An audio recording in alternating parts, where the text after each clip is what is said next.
পারস্য উপসাগরের নীল জলরাশি সেদিন স্বাভাবিকের চেয়ে অনেক বেশি শান্ত ছিল। ইরানের দক্ষিণাঞ্চলে একটি গুরুত্বপূর্ণ সামরিক বন্দরে সেদিন সকালটা শুরু হয়েছিল একদম রুটিন কাজের মধ্য দিয়ে। বিশাল বিশাল কার্গো জাহাজগুলো একের পর এক বন্দরে প্রবেশ করছিল, মালামাল খালাস করার কাজ চলছিল। বন্দর শ্রমিকরা নিজেদের দৈনন্দিন কাজে ব্যস্ত ছিল। কেউ জানত না, কেউ বুঝতেও পারেনি যে আগামী কয়েক ঘন্টার মধ্যে এই শান্ত বন্দর পরিণত হতে চলেছে আন্তর্জাতিক উত্তেজনার এক ভয়াবহ কেন্দ্রবিন্দুতে। ঘড়িতে তখন ঠিক সকাল 11টা বাজে।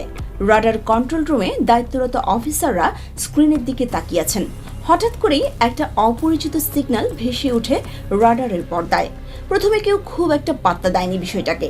স্ক্রিনে দেখা যাচ্ছিল একটা ছোট মাছ ধরার নৌকা ধীর গতিতে বন্দরের দিকে এগিয়ে আসছে। এই ধরনের দৃশ্য এই অঞ্চলে খুবই স্বাভাবিক। বিস্তারিত দেখুন প্রতিবেদনে।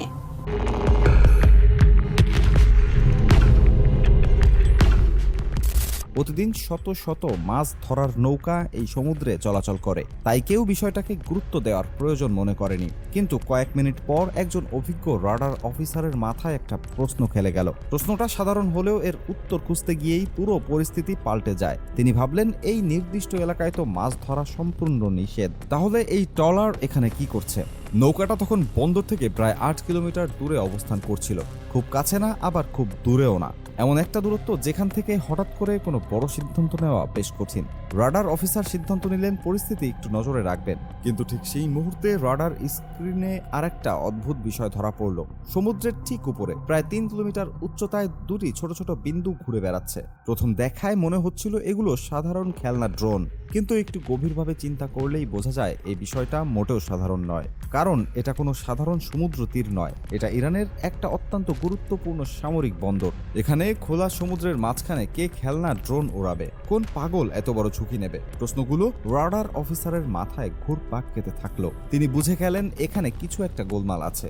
সঙ্গে সঙ্গে তিনি হেড কমান্ডার অফিসারকে জানান। পরবর্তী কয়েক মিনিট ছিল চরম উত্তেজনাপূর্ণ। কন্ট্রোল রুমে হুটোপুটি শুরু হয়ে গেল। সবাই বুঝে গেছে এটা কোনো সাধারণ ঘটনা নয়। দ্রুত সিদ্ধান্ত নেওয়া হলো আকাশে যুদ্ধ বিমান পাঠাতে হবে। ইরানের বুশেহর এয়ারবেস থেকে সঙ্গে সঙ্গে দুটি মাল্টি রোল ফাইটার জেট উড়াল দিল। এগুলো ছিল ইরানের বিখ্যাত F-4 টমক্যাট যুদ্ধ বিমান। এই F-4 টমক্যাট একসময় আমেরিকার সবচেয়ে শক্তিশালী ফাইটার জেটগুলোর মধ্যে অন্যতম ছিল। বহু বছর আগে ইরান এই যুদ্ধ বিমানগুলো কিনেছিল এবং সময়ের সাথে সাথে তারা এগুলোকে আপডেট করে ব্যবহার করে আসছে। এই জেট প্রতি ঘন্টায় প্রায় 2400 কিলোমিটার গতিতে উঠতে সক্ষম। দীর্ঘ দূরত্বের মিশন শেষ করে নিরাপদে ফিরে আসার জন্য এই যুদ্ধ বিমানের জুড়ি মেলা ভার। দুটো F-4 যুদ্ধ বিমান বন্দর এলাকা থেকে উড়ে মাত্র 2 মিনিটেরও কম সময়ের মধ্যে সন্দেহজনক এলাকায় পৌঁছে গেল।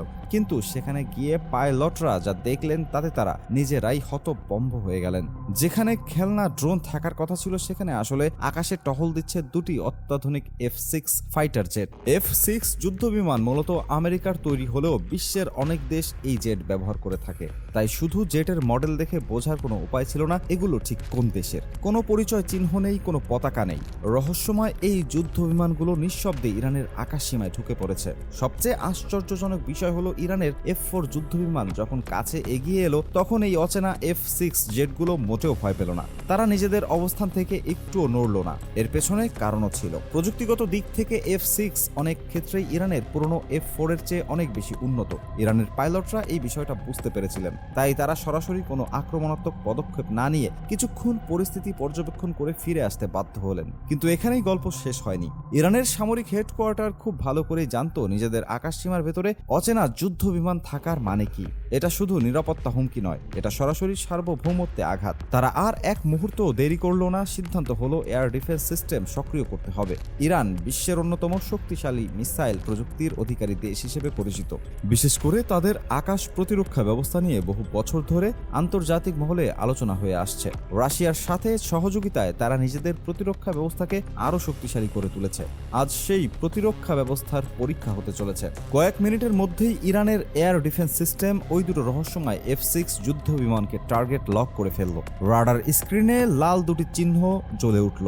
এরপর যা ঘটল তা ছিল চোখের পলকে। কন্ট্রোল রুম থেকে নির্দেশ এলো এবং মুহূর্তের মধ্যে ছুটে গেল উচ্চ গতির সারফেস টু এয়ার মিসাইল। এই মিসাইলগুলো এগুলো কোনো সাধারণ অস্ত্র ছিল না, এগুলো শব্দের গতির কয়েক গুণ বেশি গতিতে লক্ষ্য বস্তুর দিকে ধেয়ে যেতে পারে। প্রায় 150 কিলোমিটার দূরে থাকা টার্গেটকেও নির্ভুলভাবে আঘাত করার ক্ষমতা রাখে এই মিসাইল।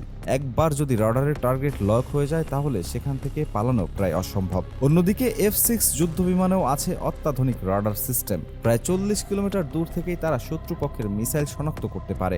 ইরানের মিসাইল ছোড়া মাত্রই F6 পাইলটরা বুঝে গেলেন আর সময় নষ্ট করার কোনো সুযোগ নেই। তারা বিন্দুমাত্র দেরি না করে সর্বোচ্চ গতিতে আন্তর্জাতিক আকাশসীমার দিকে সরে যেতে শুরু করলো।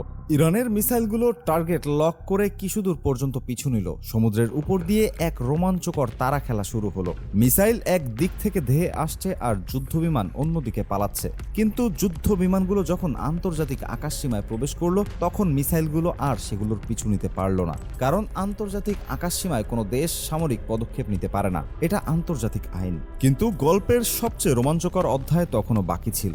এতক্ষণ সবার নজর ছিল আকাশের দিকে, কেউ খেয়াল করেনি সমুদ্রে কি ঘটছে। ঠিক এই সময়ে কন্ট্রোল রুম থেকে জানানো হলো সমুদ্রে একটা বিশাল যুদ্ধজাহাজ আছে, যেটা এতক্ষণ সেই মাছ ধরার নৌকার আড়ালে লুকিয়েছিল।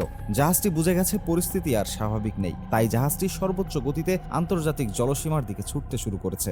কন্ট্রোল রুম থেকে নির্দেশ দেয়া হলো যেভাবেই হোক জাহাজটাকে থামাতে হবে। কিন্তু সমস্যা হলো সেই মুহূর্তে ইরানের পোর্টের আশেপাশে কোনো বড় যুদ্ধজাহাজ উপস্থিত ছিল না।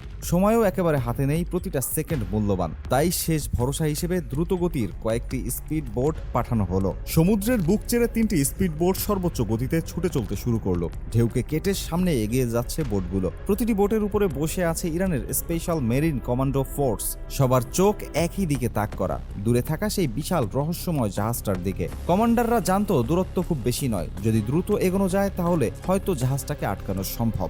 কিন্তু ভাগ্য সেদিন ইরানের পক্ষে ছিল না। কয়েক মিনিটের ব্যবধানে জাহাজটি আন্তর্জাতিক জলসীমা অতিক্রম করে ফেলল।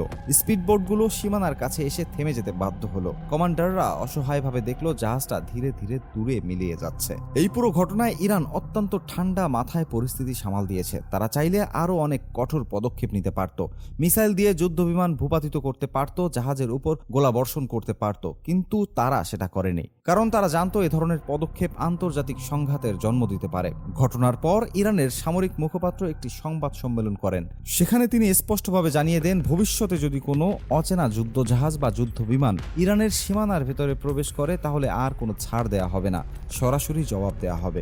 ঘটনাটি আন্তর্জাতিক গণমাধ্যমে ব্যাপকভাবে আলোচিত হয়েছিল। বিভিন্ন দেশের সামরিক বিশ্লেষকরা নানা মতামত দিয়েছিলেন। কেউ কেউ বলেছিলেন এটা হয়তো কোনো গোপন গোয়েন্দা মিশন ছিল, কেউ বলেছিলেন এটা হয়তো ইচ্ছাকৃতভাবে উত্তেজনা সৃষ্টির চেষ্টা ছিল, কিন্তু সত্যিকারের উত্তর কেউ জানে না। সবচেয়ে বড় রহস্য হলো সেই যুদ্ধজাহাজ এবং যুদ্ধবিমান আসলে কোন দেশের ছিল সেটা আজ পর্যন্ত কোনো দেশ স্বীকার করেনি। কোনো দেশ দাবি করেনি তারা এই অভিযান চালিয়েছিল। কোনো আন্তর্জাতিক সংস্থাও এই বিষয়ে কোনো সুস্পষ্ট তথ্য দিতে পারেনি। পারস্য উপসাগরের সেই শান্ত সকালের ঘটনা এখন ইতিহাসের পাতায় ঠাঁই পেয়েছে। একটি অমীমাংসিত রহস্য হিসেবে এটি থেকে যাবে বহু বছর। হয়তো কোনোদিন সত্য বেরিয়ে আসবে, হয়তো এই রহস্যের জট কখনোই খুলবে না।